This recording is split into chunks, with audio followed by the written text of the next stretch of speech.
Je m'appelle Claire Aillot et j'ai créé Courte Pointe Claire.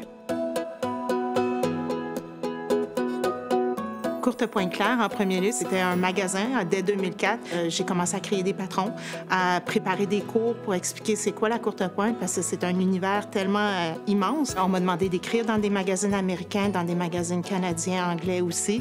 Et ça a fait un peu boule de neige, ce qui fait que j'ai vu le potentiel dans plusieurs artistes. Donc, je les ai aidés à se lancer dans le domaine. Puis on s'entraide aujourd'hui, on se rencontre une fois par mois. On est plusieurs artistes et on perce aux États-Unis. Donc, c'est vraiment très plaisant. On joue avec les textures, on joue avec les couleurs, on joue avec des formes géométriques. Il y a la coupe, il y a la couture des morceaux de tissu. Il y a ensuite le montage, j'appelle ça la mise en sandwich, et le piquage.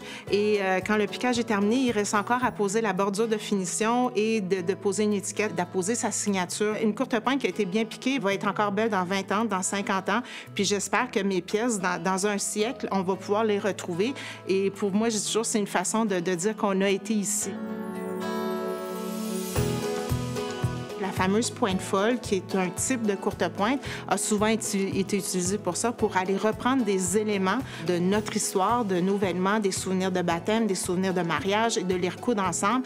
Et ça devient une courte pointe, je dis toujours, d'apparat. Donc, une courte pointe, on n'allait pas l'utiliser pour se coucher, pour qu'elle puisse rester belle et perdurer à travers le temps. C'est devenu mon dada.